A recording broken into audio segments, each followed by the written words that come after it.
10 basic rules of thumb for a joyful retirement. Find out the basic things you need to do in order to live retirement to its fullest. The happiest retirees plan their golden years like a long awaited vacation, forming a strategy and adopting everyday routines that ultimately lend them just what they expected, a happy retirement. Watch this video to learn how you can do the same, as well as the mistakes you should avoid.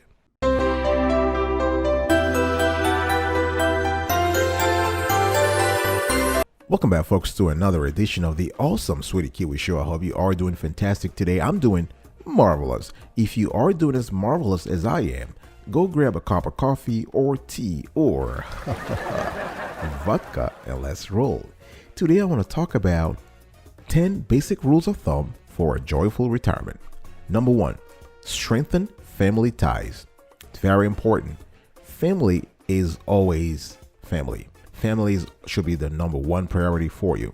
If you are one of those who saw a career, children, and other obligations get in the way of cultivating deep, rewarding relationships, retirement is the perfect time to strengthen those relationships. Remember, the people, especially parents, tend to forget that one day the tables will be turned through age and time, and that you reap what you sow.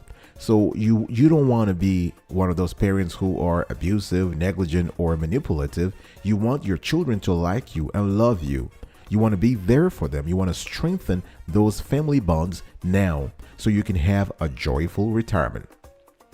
That's basic rule number 1. Rule of thumb number 2, keep on budgeting. Now, most people don't enter retirement with more money than they know how to spend. So budgeting is still important for saving money. Because you have to forecast how much you will need over next 20 to 30 years. Remember, nowadays people have a long life expectancy. So if you retire around 65, chances are you might have another 20-25 years, good 25 years to live if you're a man, and even more if you are a woman. People die now in their 90s. So that's a quarter of a century that you have to forecast for. That's a lot of years. So you might want to consult with a financial advisor or financial planner to figure out how much your retirement account should pay you monthly, and you can make a budget based on those numbers. So when it comes to budgeting, you can use free tools, free apps on your mobile phone, or you can download free software on the internet, or if you're not technologically inclined, just create a simple Excel spreadsheet. And there are even templates, free templates of those spreadsheets on the internet that you can just download. Number 3, rule of thumb number 3, don't live with debts. Now, debt is crazy. Having a financial obligation is just crazy. Now, there is something that experts call good debt versus bad debt.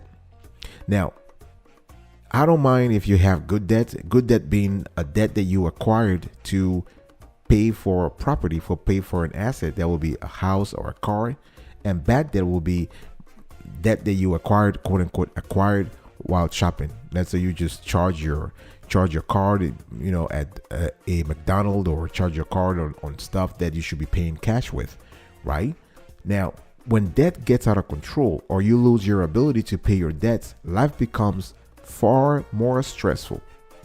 Now, everybody's retirement looks different, right? I'm not saying that you should do what your neighbor next door is doing, but one aspect that most people agree on is the idea that the stresses of life are greatly reduced if you have less debt.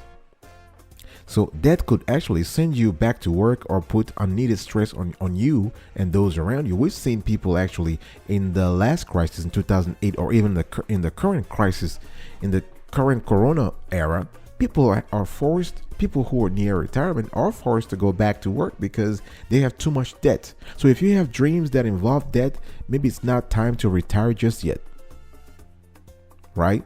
So you want to think about that. You want to pay down your debt, and you want to constantly budget so you can reduce the amount of debt you have in general. Get a part-time job. Now, you might be thinking retirement is a time not to work, but think about it. Think about it really. Retirement is about the freedom you have to live life on your terms. And if you love working, it wouldn't be bad to take a part-time job That way you're not forced to work, but you just work because you love working. Folks, there are people who enjoy working until they just die. They just drop dead, right? So you really want to work as long as you have. Of course, we live in a society where we are told that we have to get out of the way at 65, and which is a little contradictory because our leaders, including members of Congress, most of them are in their 80s or 70s. I don't know. We have had senators in the United States Senate and representatives congressmen and women who were in their 80s and their 90s. So it's kind of funny that citizens are being told to leave the workforce at 65, but our leaders can work until 80 or 90. But I'm digressing here. So what I'm trying to say here is you get a part-time job, so you're able not only to earn a little bit of money, but you're also able to be active. You can use your neurons. You can be active. You go out to work, you do something you like, and you're not stressed by the money. You're just doing it for fun. All right, I'll be right back right after this. Don't go anywhere.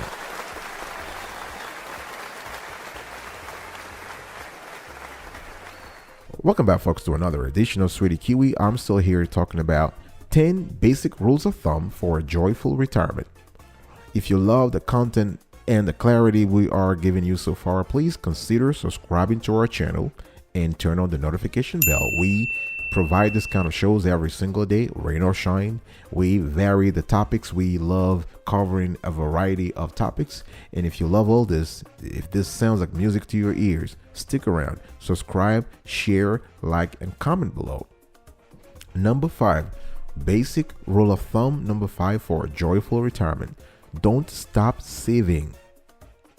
Remember, when you retire, you still need to save. You never know.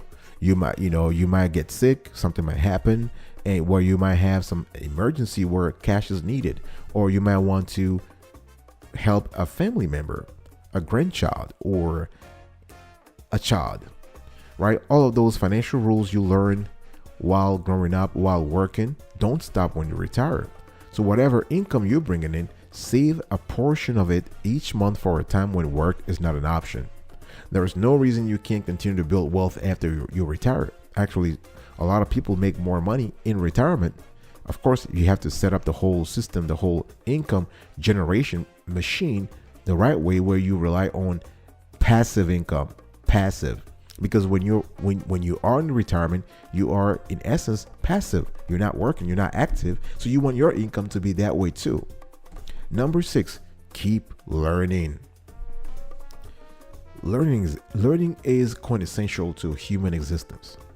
Your brain is no different. The brain is a muscle, right? So you want to exercise the muscle. If you want your muscle to not to be lethargic, you want to exercise. So when you learn, you are actually creating new neurons, and this is scientifically proven. I mean, the brain is made up of millions of neurons, or if not billions of neurons, and by learning, you are actually creating new neurons, which ultimately will help you avoid diseases like Alzheimer's or Parkinson's disease, right? The brain was made to learn, so keep feeding it with information. Now, by learning, I'm not telling you to go to class, to go and sit somewhere at a university or whatever. If that's what you want to do, fine.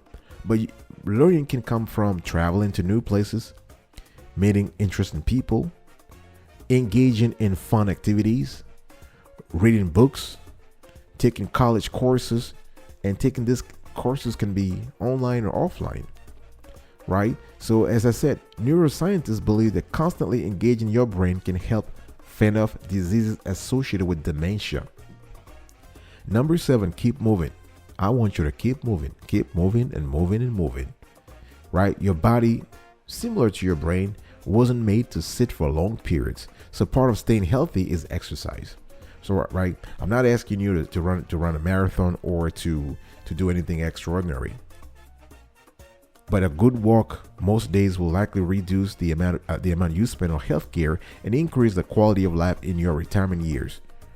As a matter of fact, we have seen a lot of retirees engaging in a marathon, training for a marathon, and some people even finishing the marathon with good time, by the way. Number 8, build and maintain that emergency fund. I was talking earlier about not stopping saving. Now I want you to go a little further and say, listen, I want you to build and maintain a strong emergency fund. What is an emergency fund? It's a rainy day account, right?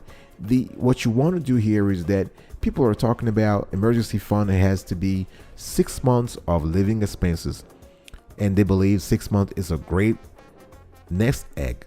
But honestly, folks, I think that even a year is not enough.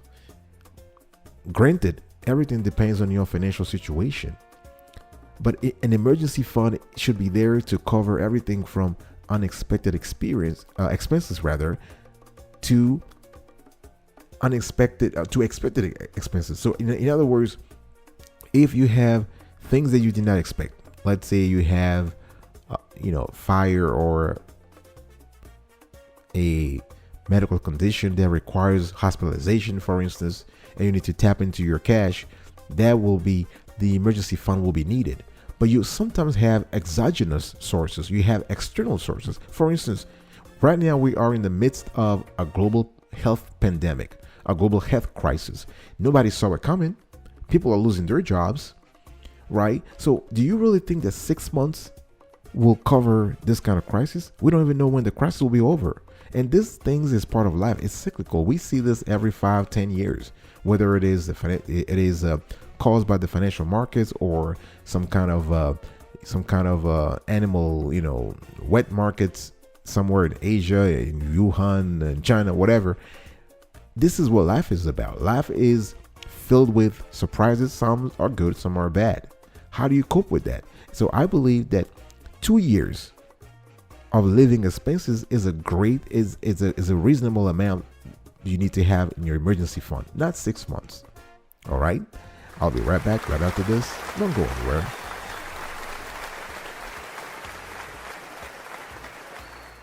Welcome back, folks, to another edition of Sweetie Kiwi. We are still continuing our conversation today around the 10 basic rules of thumb for a joyful retirement. I want to talk to you now about Social Security. Number 9. I want you to wait on Social Security because the longer you wait, the higher your checks. If you don't need it, you want to wait until your full retirement age or later to take Social Security, right? Now, in this case, Social Security can act kind of like a disability insurance policy.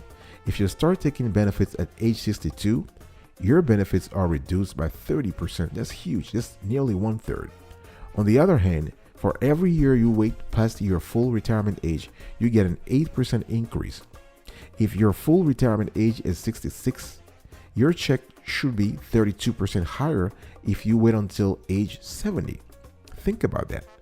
Now, as of 2019, the maximum Social Security check amount was $3,800, right? Now, granted, most people won't reach the maximum, right?